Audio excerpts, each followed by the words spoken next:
Bismillahirrahmanirrahim. Assalamualaikum warahmatullahi wabarakatuh. Alhamdulillahirrahmanirrahim. Pada kesempatan kali ini kita bisa bertemu lagi pada perkuliahan literasi ICT dan model pembelajaran. Nah, kami dari kelompok 1 akan menyampaikan materi yang ke-8 dengan pokok bahasan model-model pembelajaran ICT. Sebelum ke materi, saya ucapkan banyak terima kasih kepada dosen pengampu, yaitu Bapak Rizal Adimayuda MPD, yang senantiasa dan setia membimbing kami. Nah, terima kasih juga kepada teman-teman semuanya yang telah berkenan hadir pada perkuliahan ini. Sebelum ke materi, saya perkenalkan anggota dari kelompok 1. Yang pertama ada Saudari Nopipah, yang kedua ada Saudara Zikri Aulia Gifari, yang ketiga ada Saudari Dalfa Hudaifah, yang keempat ada Saudari Nurani Fatwa, yaitu saya sendiri, di mana saya sebagai moderator, Nopipah sebagai pemateri ketiga, ada Zikri sebagai pemateri pertama, dan Dalfa sebagai pemateri kedua. Nah, pada kesempatan kali ini, materi yang akan dibahas yaitu yang pertama dengan e-learning, yang kedua ada teaching aids, yang ketiga ada mobile learning, yang keempat ada CBI dan CAI, yang selanjutnya yaitu media presentasi. Nah, untuk mengefektifkan waktu, saya persilahkan kepada Saudara Zikri Aulia Gifari untuk menyampaikan materi yang pertama. Dengan segala hormat, saya persilahkan. Pengertian e-learning. E-learning merupakan suatu konsep belajar mengajar yang memungkinkan tersampainya bahan ajar ke pembelajar dengan menggunakan media internet atau media jaringan komputer lain serta peralatan elektronik lainnya yang dapat menunjang proses pembelajaran. Namun, dari kebanyakan pendapat, e-learning selalu diidentikan dengan penggunaan internet, sehingga memungkinkan terjadinya pembelajaran jarak jauh dan tidak terbatas oleh tempat dan waktu. Dan kaitannya dengan hal tersebut dapat diartikan bahwa e-learning merupakan sebuah strategi baru pembelajaran disesuaikan dengan perkembangan era digital informasi. Secara umum terdapat dua persepsi dasar tentang e-learning, yaitu electronic based e-learning adalah pembelajaran yang memanfaatkan teknologi informasi dan komunikasi, terutama perangkat yang berupa elektronik. Internet based adalah pembelajaran yang menggunakan fasilitas internet yang bersifat online sebagai instrumen utamanya. Berikut ada kerangka e-learning. Badrulhan menjelaskan bahwa terdapat 8 dimensi untuk mengembangkan e-learning dengan masing-masing dimensi saling terkait dan saling berpengaruh sebagai suatu sistem. Di antaranya sebagai berikut. Yang ke-1 ada institusional atau penyelenggara. Kedua, manajemen. Ketiga, teknologi. 4, pedagogi. 5, etika. 6, desain tampilan. 7, sumber daya pendukung dan evaluasi. Berikut adalah karakteristik e-learning. Dalam pelaksanaannya, ada beberapa hal yang menjadi karakteristik utama dari e-learning. Karakteristik pertama yaitu apabila kita merujuk dari segi epistemologi atau bahasa secara harfiahnya dari e-learning sendiri, yang berarti pembelajaran elektronik atau online, maka bisa dikatakan metode ini memanfaatkan jasa teknologi elektronik dan digital. Karakteristik berikutnya dari e-learning adalah mengenai bahan ajarnya. Bahan ajar dalam e-learning biasanya berupa bahan ajar yang bersifat mandiri dalam bentuk digital. Kemudian bahan tersebut disimpan dalam sebuah sistem komputasi, artinya bisa diakses oleh para pengajar maupun peserta pelatihan di mana saja dan kapan saja. Tidak hanya itu saja, karakteristik e-learning dapat memanfaatkan jadwal pembelajaran, membuat kurikulum, dan sistem administrasi pendidikan yang bisa diakses setiap saat melalui jaringan komputer. Berikut adalah manfaat e-learning. Di antaranya yaitu meningkatkan interaksi pembelajaran dengan adanya interaksi antar pembelajar, materi pembelajar, dan pengajaran. Lalu mempermudah interaksi pembelajaran dimanapun dan kapanpun, jadi proses pembelajaran menjadi lebih fleksibel dan tergantung pada penjadwalan tertentu. Lalu jangkauan pembelajaran akan lebih luas dan mempermudah penyempurnaan dan penyimpanan materi pelajaran. Ada beberapa kendala utama dalam penerapan e-learning, antara lain yaitu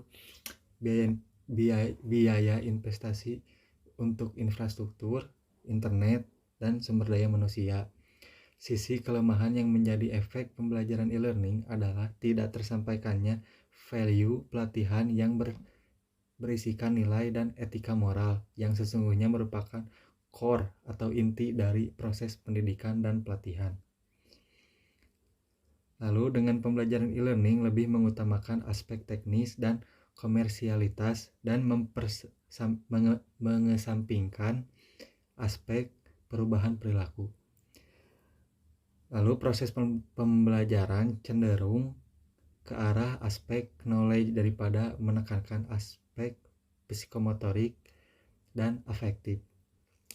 Lalu tuntutan bagi pembelajar untuk belajar mandiri guna memperoleh ilmu pengetahuan dan informasi. Sedangkan hal ini biasanya tidak mendapat perhatian dari pengajarnya, sehingga para pembelajar tidak termotivasi untuk melakukan proses belajar mandiri. Perkembangan media pendukung bahan ajar guru atau teaching aids. Pada sekitar pertengahan abad ke-20 masuk teknologi audio sehingga alat visual berkembang dengan dilengkapi alat bantu audio sehingga menjadi audio visual aids atau yang disebut AVA.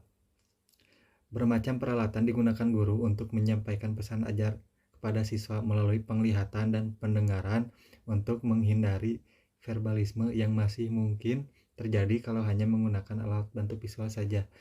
Pada akhir tahun 1950, alat audio visual bukan hanya dipandang sebagai alat bantu guru, melainkan juga sebagai alat penyalur pesan.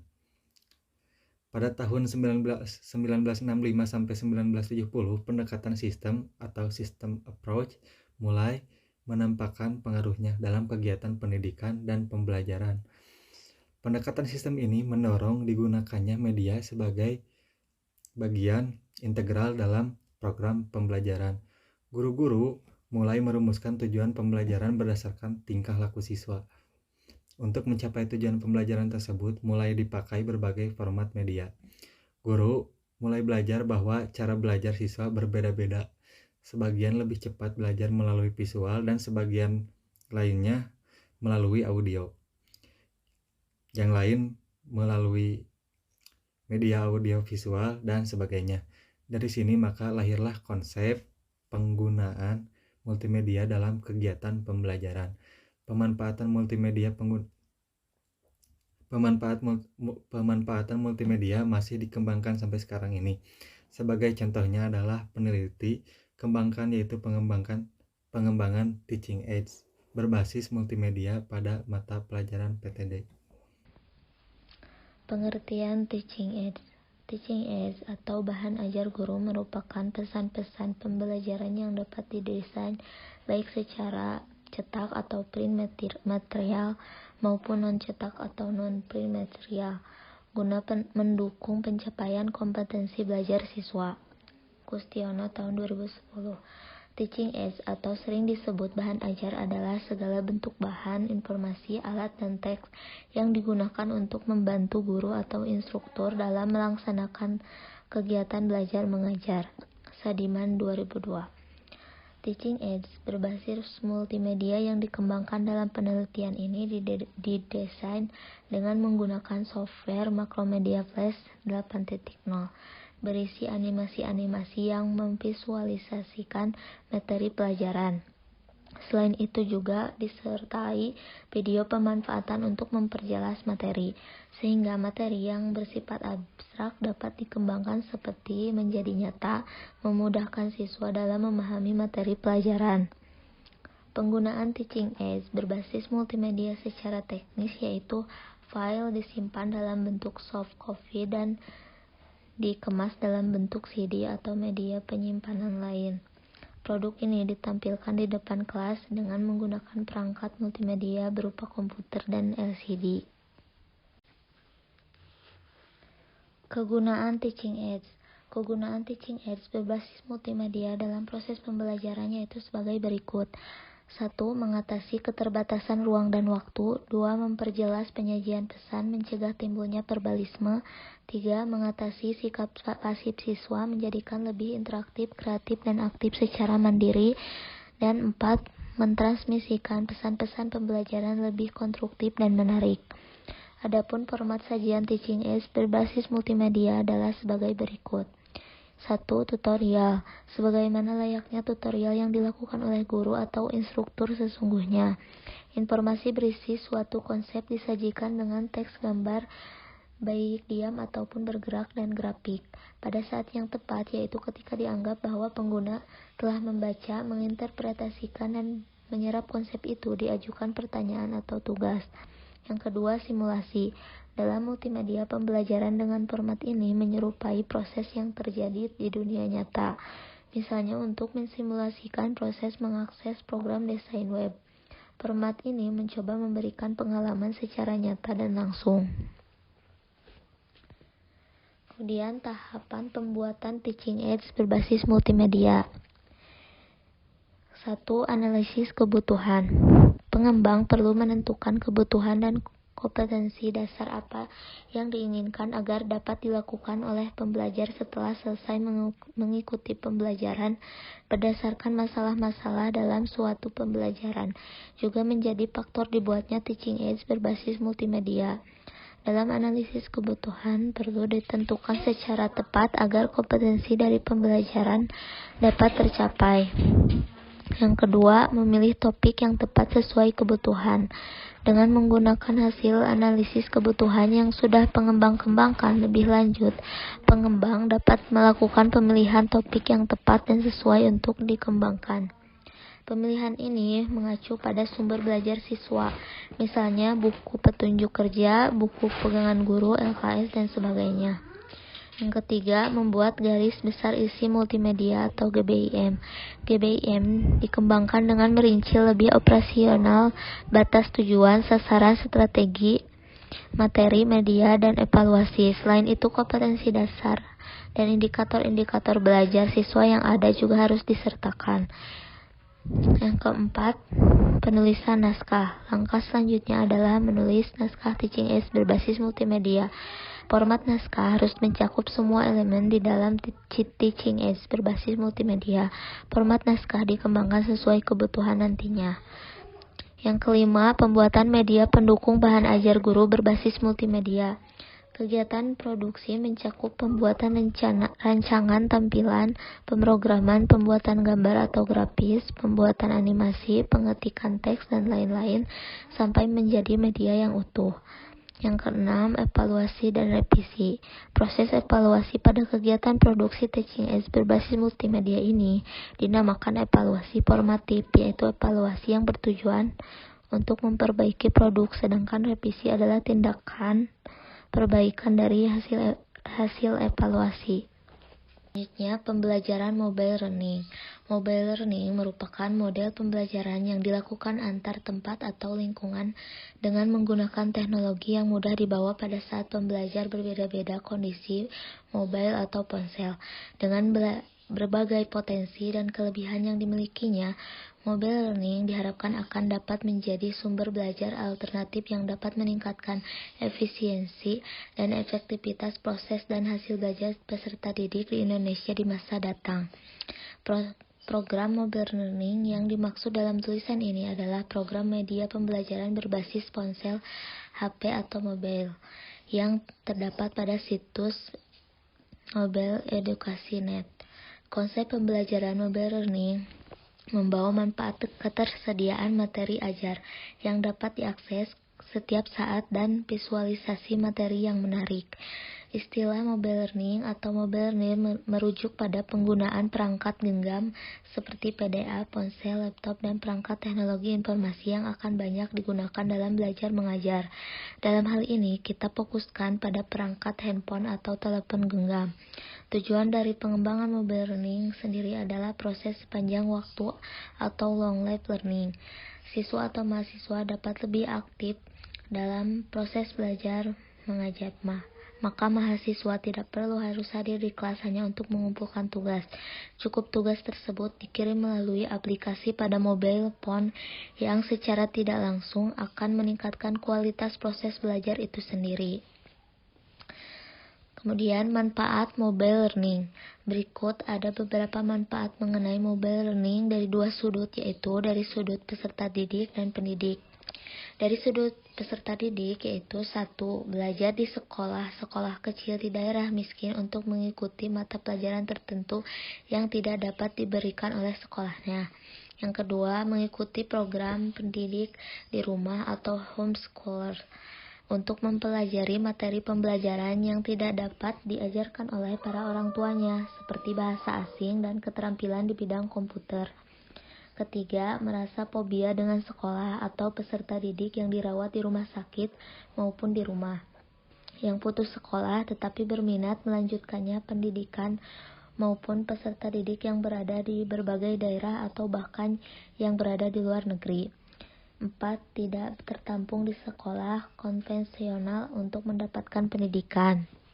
Kemudian dari sudut pendidik, 1. Lebih mudah melakukan pemutakhiran bahan-bahan belajar yang menjadi tanggung jawabnya sesuai dengan tuntutan perkembangan keilmuan yang terjadi. Yang kedua, mengembangkan diri atau melakukan penelitian guna peningkatan wawasannya karena waktu luang yang dimiliki relatif banyak. Yang ketiga, mengontrol kegiatan belajar peserta didik. Bahkan pendidik atau instruktur juga dapat mengetahui kapan peserta didiknya belajar, topik apa yang dipelajari, berapa lama sesuatu topik dipelajari, serta berapa kali topik tertentu dipelajari ulang. 4. Mengecek apakah peserta didik telah mengerjakan soal-soal latihan setelah mempelajari topik tertentu. Dan yang kelima, memeriksa jawaban peserta didik dan memberitahukan hasilnya kepada peserta didik. Terima kasih kepada Saudari Dalva yang telah menyampaikan materinya. Nah, untuk selanjutnya, yaitu saya akan menyampaikan tentang fungsi mobile learning, di mana mobile learning memiliki beberapa fungsi, yaitu yang pertama sebagai suplemen atau tambahan, yang kedua sebagai komplement atau pelengkap, yang ketiga sebagai substitusi atau pengganti. Nah, suplemen mobile learning sebagai suplemen atau tambahan, yaitu peserta didik mempunyai kebebasan memilih apakah akan memanfaatkan materi mobile learning atau tidak. Nah, dalam hal ini tidak ada kewajiban atau keharusan bagi peserta didik untuk mengakses materi mobile learning. Sekalipun sifatnya opsional, peserta didik yang memanfaatkannya tentu akan memiliki tambahan pengetahuan atau wawasan. Nah, yang kedua sebagai komplement atau pelengkap, di mana mobile learning ini sebagai komplement, yaitu materinya diprogramkan untuk melengkapi materi pembelajaran yang diterima peserta didik di dalam kelas. Nah, di sini berarti materi mobile learning diprogramkan untuk menjadi materi reinforcement atau penguatan atau remedial bagi peserta didik di dalam mengikuti kegiatan pembelajaran konvensional. Nah, fungsi selanjutnya yaitu substitusi. Beberapa perguruan tinggi di negara-negara maju memberikan beberapa alternatif model kegiatan pembelajaran kepada para peserta didik atau siswanya. Nah, tujuannya agar para peserta didik dapat secara fleksibel mengelola kegiatan perkuliahannya sesuai dengan waktu dan aktivitas sehari-hari peserta didik. Ada 3 alternatif Model kegiatan pembelajaran yang dapat dipilih peserta didik. Yang pertama, ada sepenuhnya secara tatap muka atau konvensional. Yang kedua, sebagian secara tatap muka dan sebagian lagi melalui internet. Yang ketiga sepenuhnya melalui internet.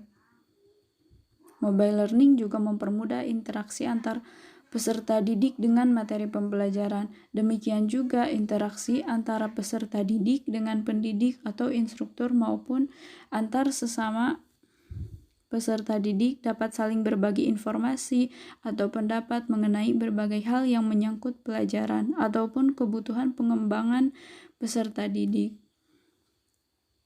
Nah, untuk selanjutnya, model desain pembelajaran mobile learning.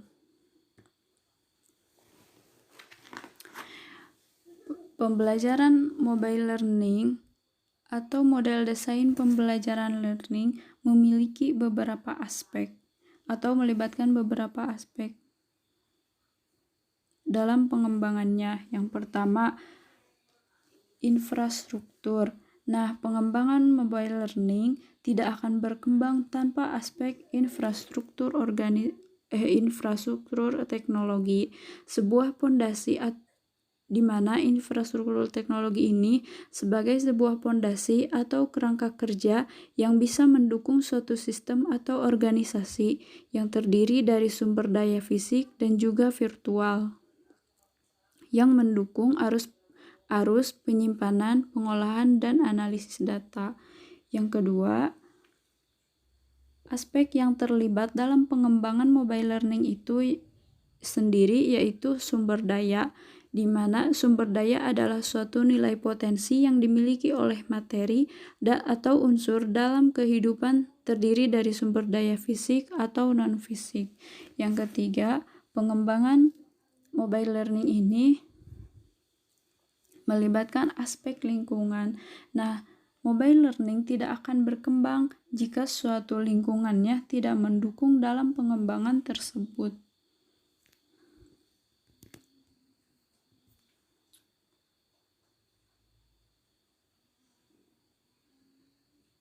Untuk selanjutnya yaitu pengertian CBI.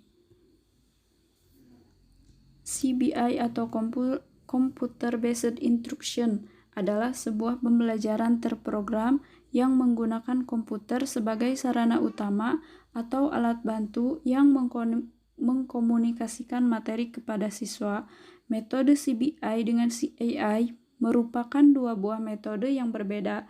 Perbedaan yang mendasar terdapat pada penggunaan multimedia belajarnya. Nah, pada CAI, pelajaran atau peran guru tidak semuanya dihilangkan dan komputer hanya berperan sebagai pendamping guru dalam menyampaikan materi. Tidak halnya dengan CBI, pada CBI komputer ini menjadi pusat pembelajaran atau center of learning, di mana siswa berperan lebih aktif dalam mempelajari suatu materi dengan media utama komputer. Nah, penggunaan CBI ini dalam kegiatan belajar mengajar dapat dibuat dalam berbagai bentuk dan model. Bauer and Hegler, Arifin 2007 pada halaman 34. Membagi dalam 3 model pembelajaran, yaitu ada tutorial, drill, practice, prosedur, mensimulasikan problem-problem aktual, eksperimen tanpa menggunakan alat dan bahan.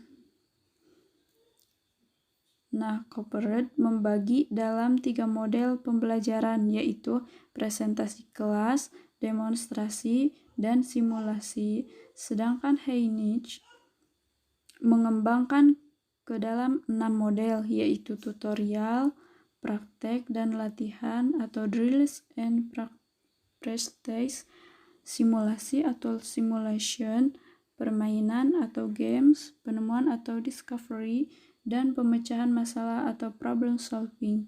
Pada setiap model mempunyai kelebihan dan kelemahannya masing-masing. Nah, untuk selanjutnya yaitu pengertian CAI, di mana CAI ini memiliki atau sebuah singkatan dari Computer Assisted Instruction.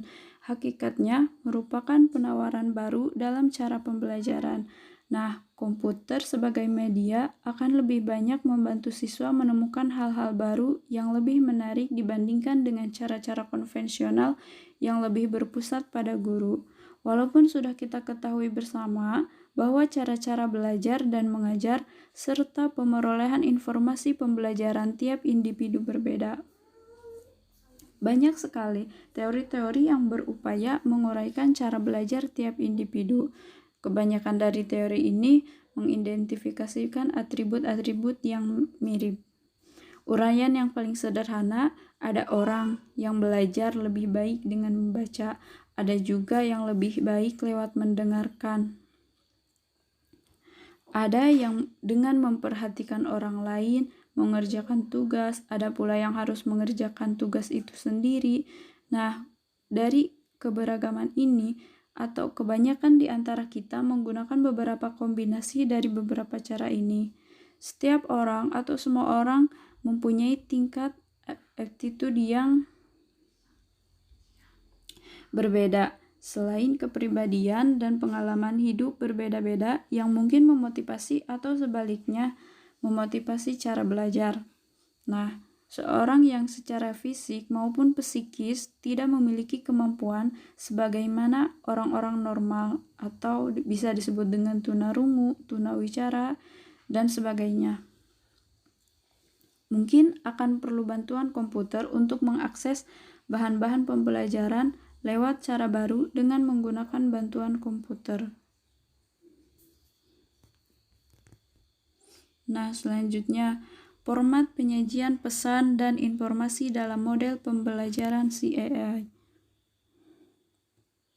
Nah, format penyajian dan informasi dalam model pembelajaran ini yaitu yang pertama ada tutorial, yang kedua ada drills and practice atau latihan, yang ketiga ada simulasi, yang keempat ada permainan instruksional atau games.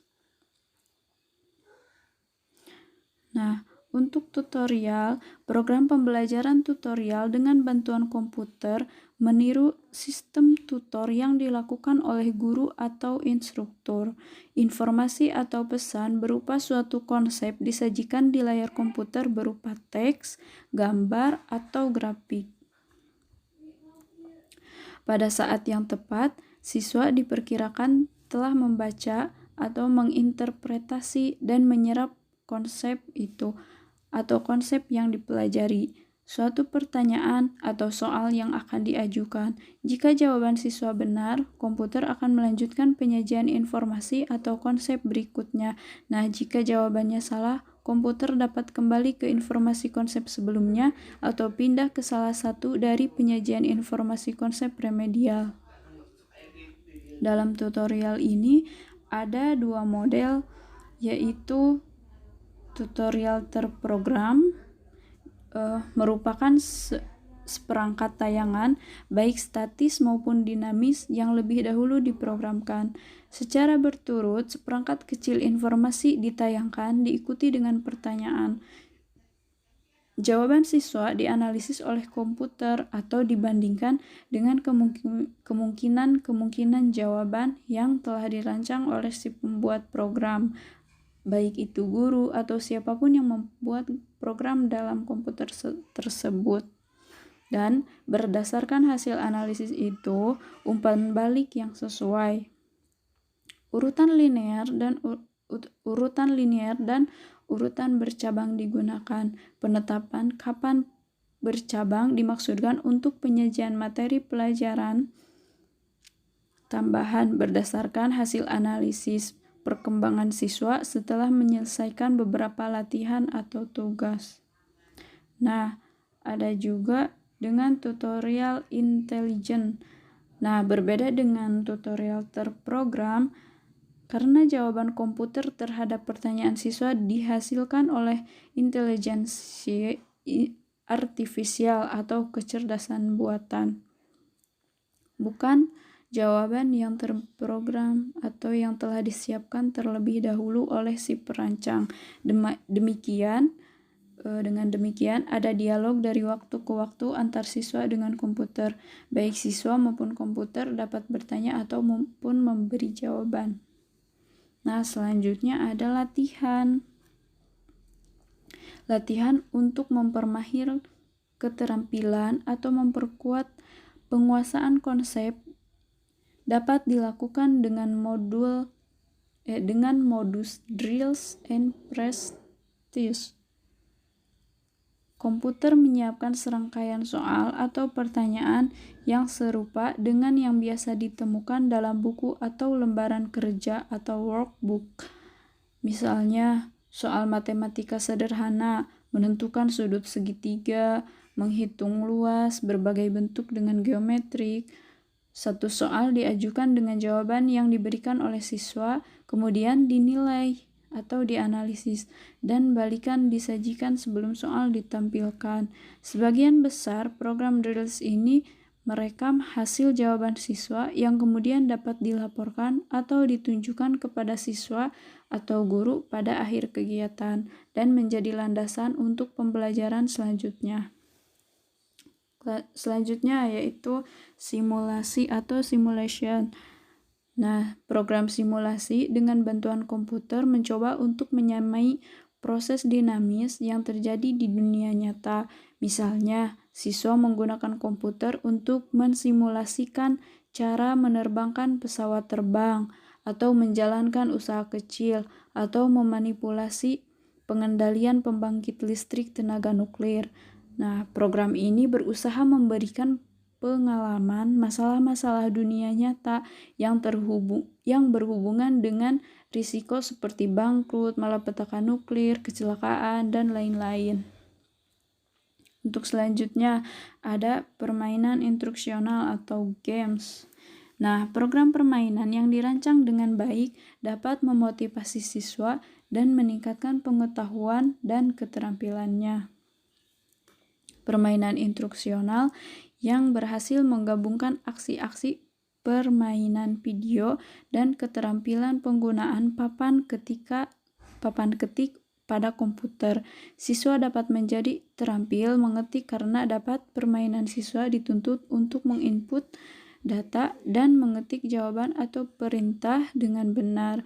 Misalnya, pelajaran geografi atau fisika. Nah, demikian materi yang saya sampaikan. Untuk materi selanjutnya, saya persilahkan kepada Saudari Nopipah. Oke, teman-teman, yang selanjutnya yaitu mengenai media presentasi.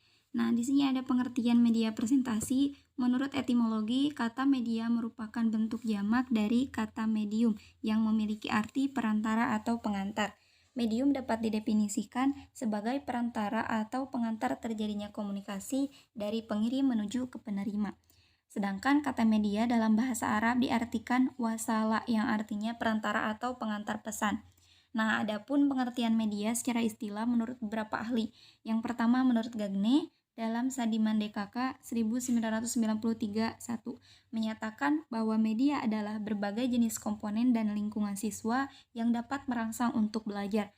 Kemudian yang kedua menurut Gerlach dan Eli 1971 mereka mengatakan bahwa media adalah manusia, materi atau kejadian yang membangun suatu kondisi atau membuat siswa mampu memperoleh pengetahuan, keterampilan, ataupun sikap.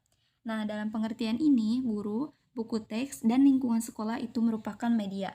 Kemudian yang ketiga, menurut Bove 1997, mengatakan bahwa media adalah sebuah alat yang mempunyai fungsi menyampaikan pesan. Sedangkan presentasi adalah sebuah cara untuk menyampaikan ide gagasan kepada pendengar. Presentasi juga merupakan salah satu bentuk komunikasi antara pembicara kepada audiens lewat suara, audio, gambar, dan bahasa tubuh. Nah, teman-teman sudah pasti pada tahu kan presentasi itu seperti apa. Dan yang sedang saya lakukan sekarang itu adalah merupakan salah satu dari presentasi. Jadi media presentasi itu dapat diartikan sebagai sarana untuk menyampaikan materi atau informasi kepada para hadirin. Nah, untuk lebih jelasnya, media presentasi adalah pesan atau materi yang akan disampaikan, dikemas dalam sebuah program komputer, dan disajikan melalui perangkat alat saji atau proyektor. Biasanya, materi yang disajikan itu berupa teks, gambar, animasi, dan video yang digabung dalam kesatuan yang utuh. Berkat keefektifannya dalam penyajian pesan, maka saat ini media presentasi itu banyak diaplikasikan untuk keperluan pendidikan dan pembelajaran. Tentu saja ini bukan berarti bahwa media presentasi merupakan media yang salah satunya itu cocok untuk materi dan topik pembelajaran. Kemudian yang selanjutnya ada tujuan pembuatan media presentasi. Nah, yang pertama tujuannya yaitu untuk menyampaikan informasi. Tentunya untuk melakukan presentasi ada beberapa sifat informasi yang disampaikan, yaitu bersifat biasa, penting, atau rahasia. Kemudian yang kedua, untuk meyakinkan pendengar.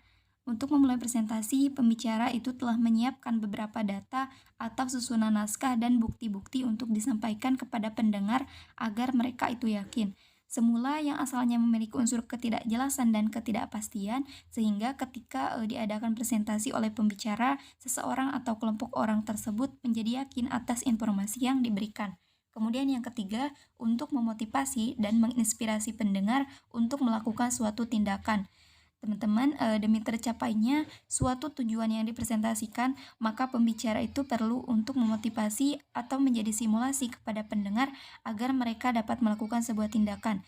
Selain memberikan arahan dan bimbingan, pembicara juga memberikan inspirasi kepada para pendengar agar mereka itu semangat dan dapat bertindak. Kemudian yang keempat, untuk membuat suatu ide atau gagasan.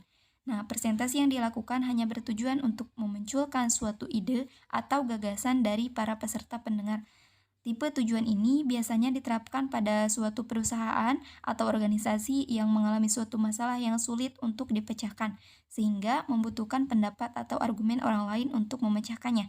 Forum yang dilakukan sering dikenal dengan istilah rapat. Kemudian yang kelima, untuk memperkenalkan diri. Kenapa untuk memperkenalkan diri? Karena selain presentasi berhadapan kepada halayak banyak, presentasi juga digunakan ketika melakukan wawancara. Misal, seseorang melamar pekerjaan di suatu perusahaan. Pasti ia akan berhadapan kepada manajer atau pihak yang berwenang untuk memperkenalkan dirinya dengan menyebut data pribadi dan daftar riwayat hidup kepada pihak yang menanyakan. Kemudian hal-hal yang perlu diperhatikan dalam pembuatan media presentasi. Teman-teman, untuk melakukan presentasi, kita itu perlu memperhatikan beberapa hal. Yang pertama, to the point. Tidak perlu memberikan kalimat yang terlalu panjang dan banyak, cukup memberikan dengan singkat, jelas, dan padat. Gunakan apa yang menurut kita, slide mana yang perlu dipotong, agar lebih jernih dan mudah dipahami audiens. Kemudian yang kedua, visual. Visual merupakan alat bantu dalam presentasi. Oleh karena itu, slide yang baik harus memiliki aspek visual yang dapat dibayangkan audiens. Slide seperti ini menjadi pendukung ketika seorang presenter menjelaskan isi presentasinya. Visual bisa dilakukan dengan menambahkan gambar, ilustrasi, atau elemen visual lainnya. Dan perlu diingat, visual tidak hanya terkait dengan gambar, visual dapat diperoleh dengan menggunakan grafik, tabel, ataupun diagram. Kemudian yang ketiga, kontras. Kontras menjadi hal terpenting untuk mencerna informasi lewat mata. Pandangan mata kita akan cenderung fokus pada objek tertentu yang memiliki penekanan. Oleh karena itu, menentukan kontras kita perlu membedakan warna, font, ataupun ukuran.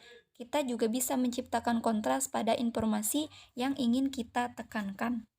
Selanjutnya yaitu kelebihan dan kekurangan pembuatan media presentasi.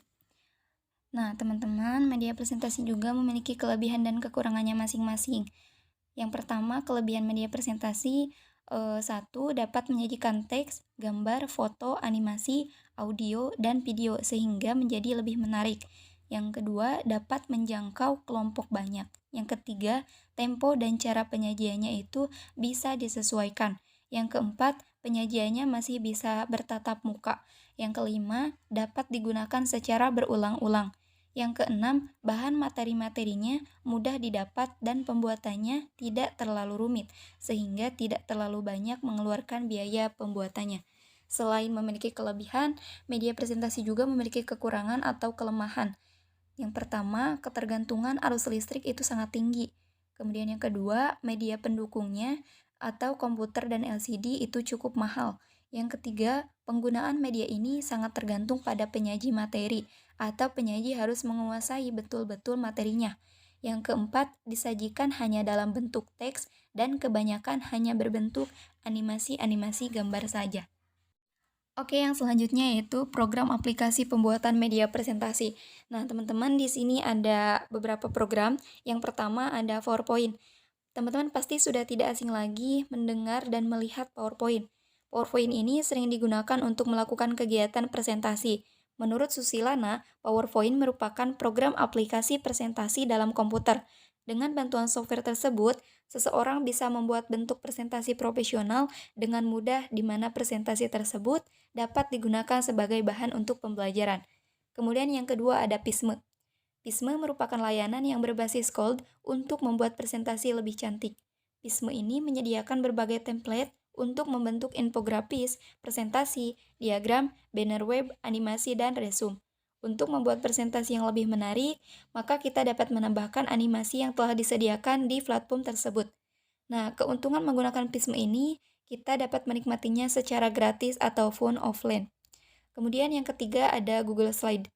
Google Slide adalah salah satu aplikasi presentasi yang juga tidak kalah populer.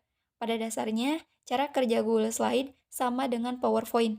Yang membedakan keduanya adalah cara menggunakannya. Untuk menggunakan Google Slide, kita itu harus menjalankannya pada browser. Sedangkan untuk menggunakan PowerPoint kan tidak perlu pada browser ya. Kemudian yang keempat ada Prezi. Pada tahun 2009, Adam Somlai-Fisher, Peter Halaskai, dan Peter Arvai telah mengembangkan software yang dinamakan dengan Prezi.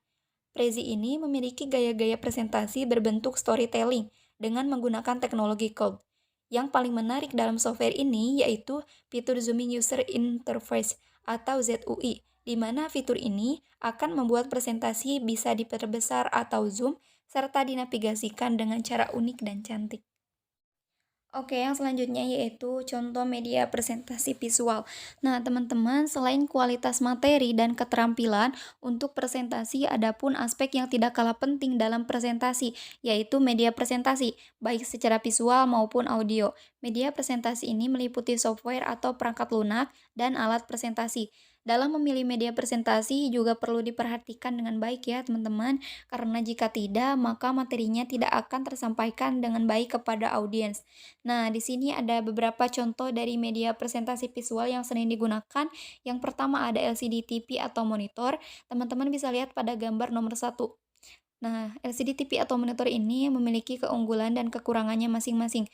Keunggulannya yaitu harganya relatif murah, kemudian mudah dioperasikan, tidak banyak memakan tempat, terdapat beberapa ukuran sesuai dengan kebutuhan, tingkat kontras warnanya relatif bagus, atau tergantung jenis dan spesifikasi LCD TV, dan juga dilengkapi dengan audio. Kekurangannya yaitu tidak bisa digunakan untuk ruangan yang besar, atau auditorium, ruang seminar, dan lain-lain. Kemudian media presentasi visual yang kedua adalah proyektor. Teman-teman pasti sudah pada tahu proyektor yang merupakan sebuah alat yang sering digunakan untuk media presentasi karena dapat menampilkan gambar menjadi lebih besar. Untuk menyambungkan laptop maupun PC dapat menggunakan USB. Nah, di sini ada beberapa macam proyektor ya. Yang pertama ada proyektor biasa, teman-teman bisa lihat pada gambar yang A. Keunggulan dari proyektor biasa ini yaitu fleksibel, bisa digunakan dimanapun, dan harganya relatif murah. Kemudian kekurangannya yaitu mengatur ulang ketika digunakan di tempat yang berbeda, cepat panas, tingkat kontras warnanya rendah. Kemudian yang kedua ada sothrow. Nah, sothrow ini teman-teman bisa lihat pada gambar yang B. Keunggulannya, gambar yang dihasilkannya cukup tajam karena jarak tembaknya cukup pendek, tidak membutuhkan banyak tempat, dan fleksibel. Kekurangannya yaitu tidak dapat digunakan pada ruang yang besar, harganya relatif mahal. Kemudian yang ketiga adalah rear projection. Keunggulannya, jangkauannya cukup luas, gambar yang dihasilkannya juga tajam. Kekurangannya, cahaya di depannya mempengaruhi kualitas gambar, harga dan perawatannya cukup mahal. Kemudian media presentasi visual yang ketiga adalah screen. Screen ini merupakan sebuah alat yang digunakan untuk menampilkan hasil proyeksi dari proyektor. Nah, di sini ada beberapa macam screen. Yang pertama adalah portable screen. Bisa lihat pada gambar yang A ya, ini harusnya A. Keunggulannya dapat diatur dan ditempatkan sesuai dengan kebutuhan. Kekurangannya memakan cukup banyak tempat ketika digunakan. Kemudian yang kedua adalah Ceiling screen. Nah, Ceiling screen ini keunggulannya minimalis, fleksibel, lebih hemat tempat. Kekurangannya yaitu jika tidak berhati-hati, sering macet, dan cepat rusak. Kemudian yang ketiga adalah fixed screen. Nah, gambarnya seperti pada yang C ya. Keunggulannya ukuran screen ini bisa custom sesuai dengan kebutuhan. Kekurangannya tidak bisa diatur atau dipindah-pindahkan. Kemudian yang keempat ada interaktif proyektor. Nah, media presentasi visual ini keunggulannya presentasinya lebih hidup, dapat menulis secara manual pada layar, tidak memerlukan banyak tempat, resolusi gambarnya tinggi. Kekurangannya harganya relatif mahal, perawatannya juga mahal. Kemudian media presentasi visual yang kelima adalah wall screen. Teman-teman bisa lihat pada gambar yang nomor 5. Keunggulan dari wall screen ini yaitu tingkat kontras yang lebih tinggi dibanding dengan LCD TV, memiliki fitur pemrosesan gambar digital, dan dapat digunakan pada outdoor. Kekurangannya yaitu harganya yang cukup mahal dan membutuhkan tempat yang luas. Terima kasih kepada Saudari Nopipa yang telah menyampaikan materinya. Nah, terima kasih juga kepada teman-teman semuanya yang telah menyimak pembahasan dari kami. Mohon maaf apabila ada kesalahan dan kekurangannya. Semoga kalian tidak puas, melainkan mencari bahan ajar atau pembahasan dari sumber-sumber lain. Untuk apabila ada yang tidak dimengerti atau yang ingin ditanyakan seputar pembahasan pada pokok bahasan yang telah kami sampaikan, kita akan diskusikan di grup WhatsApp. Terima kasih dari kelompok kami. Wassalamualaikum warahmatullahi wabarakatuh.